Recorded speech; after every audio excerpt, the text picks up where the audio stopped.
So that's right the truck. there. That's that truck right and it's there. like literally to the bumper. So and what is the house looking like right now? well, it actually looked like this after. So there's just mud everywhere that we had to clean and shoot out.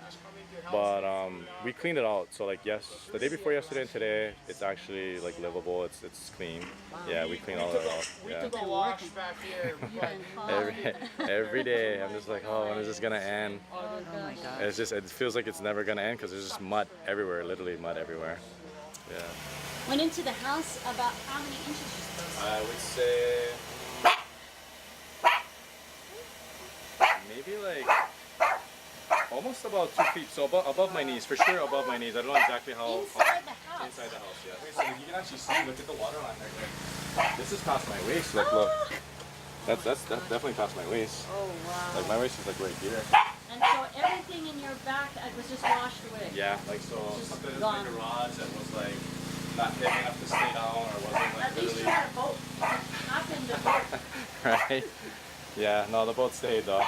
So keep in mind, viewers, that this was right up to his knees. Hi, Yeah. Dirty. Yeah, right up to my knees. Hi. Like throughout the whole house, and we actually clean all this. So a lot of this stuff like is what I salvaged, and then like people donated things, so I just kind of keep what I really need. And then But basically, you kind of lost everything. I did lose everything. I lost everything. Wow. Oh, except for the TV, so it's higher out. But we basically cleaned everything. So like. You've been working so hard. Oh yeah, like there was mud everywhere. Like even after help? we did. Like I had my sister, my friend Mikey that was up there, and then people kind of show up throughout the day. Like this is weird because I feel like I'm on the opposite end. Like I'm always the one helping people. Yeah. And so like now everybody's like, hey, you need help, and I don't even know what to say. I'm like, thanks. Like it's just weird for me to ask for help, and I know I do. Yeah, I know I do need help. So after the flood, I turned off the electricity. I didn't have any electricity. My house is covered with mud, and like everybody's like, hey, if you need a place to stay, come and stay with me. Like I'm just gonna stay here. Like I had hot water, and I didn't have any electricity, but I had a light, so I just showered, got a dry towel, wiped my feet before I laid on my bed. Well, my bed was, the box spring was, was wet. The bottom part of the mattress was wet, but the top part was dry. Wow. And I was like, I'm just gonna stay here. Like I literally slept in like mud was surrounding me, and I was like, I'm just gonna stay here. Laid in bed, and I couldn't sleep because my mind was racing. The last time I looked at the watch was like 3:30. And I just remember waking up at like 6:30, and I'm like, okay. Got up and saw the aftermath, and I'm like, I didn't even know where to start. Yeah. It was just, it was just so bad. So you just do inch by inch. Exactly. And yeah, so like the first thing that popped into my head, like I had people calling me, messaging me, like texting me, and I couldn't respond because I was just shut down. Yeah. It's traumatic. Yeah. It's people don't realize that. And that's why I want to record, because I want to know really, was this necessary to this degree? Who's responsible? Whose kuleana is it to clear the ditches? Whose kuleana is it to make sure that people don't get that this doesn't happen again. That this doesn't happen, and there's a lot of sickness. There's a lot of toxins in this. This water, yeah, it's not sanitary at all. It's bad. So it's a severe health hazard. So that's why, I really appreciate your story, because this is. I mean, like the thing is too. Like I've lived here for like maybe almost 10 years. This happened, like the last time it flooded was like 5 years ago, and like this time was worse. But what I experienced 5 years ago, it was something that gradually happened. So if I had to compare, and this is what I was doing. Hanalei, like the North Shore, when they got that rain, gradually throughout the day, the stream started rising. It became like a rapids, like roadways started giving way. There were landslides. This was something that happened in seconds. Like this, we didn't get like the rain that they did. It wasn't natural. Like I was like, I was watching a movie. Like I literally walked. I was standing right here, and I saw the water pouring into my yard. I'm like, then I just jumped in my car and I just scrambled. I swear, I'm not even kidding. I was probably like 3 minutes tops, no longer than 5 minutes, and the water was already up to my waist. I'm like, where is this water coming from? It didn't like gradually. It just like poured in. Right there. Unbelievable. Yeah. As a kid, we used to play like in these ditches. We used to ride our bikes to the White House Reservoir. The Sioka Bridge. So that Waikomo stream, I don't know, do you know exactly where that water comes from? I think they're saying that comes from like Lawai or Kahili, that first stream, and then this ditch actually connects. So this ditch behind here goes behind Koloa Camp, behind Koloa Park, and it goes under. There's actually like a bridge under when you come into that main road to come into Koloa. Yeah. So this, we used to ride our bikes. I do know for a fact that this ditch here, it connects to that, and I've seen a pipe where you can actually turn, and there's a chain and a lock. I know my uncle told me that there's 3, what is it called? Gateways that gate valves that they can open.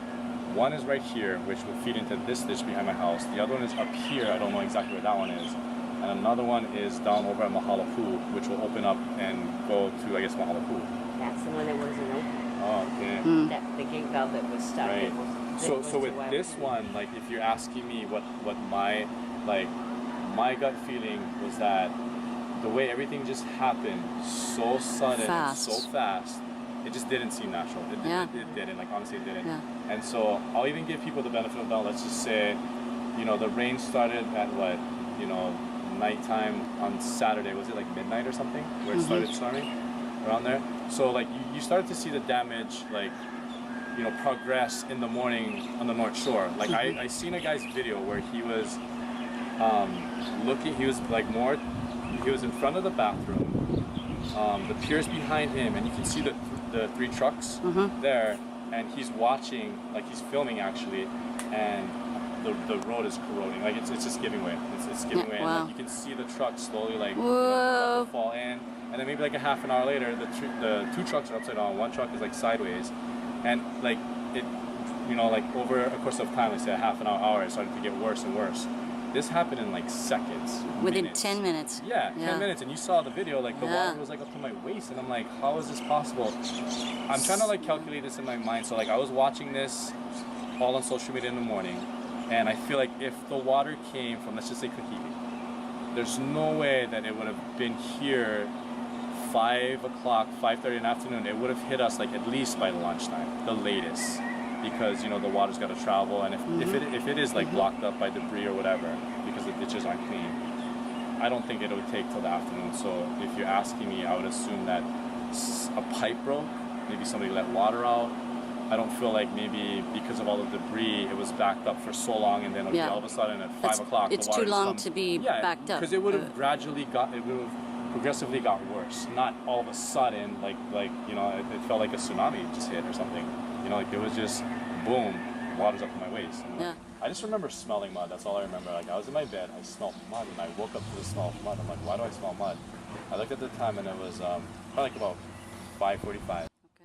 I walked into my living room, and the blinds are shut, and I can hear talking, like loud talking for early in the morning. I'm like, what are my neighbors doing? Like they're talking like really loud. So I open the blinds and I look out, and my girlfriend's car, the water's to the door, and all I can see is water. And I'm like, holy crap, it's flooding. So I go back in the room and I wake her up. I'm like, hey, whatever you do, don't panic, but you got to come look at this. Yeah. So I bring her out, like out to the living room. She looks at it and then she panics. You gotta get out of here, and like grabs my daughter. My niece jumps in her car. They're sitting in water.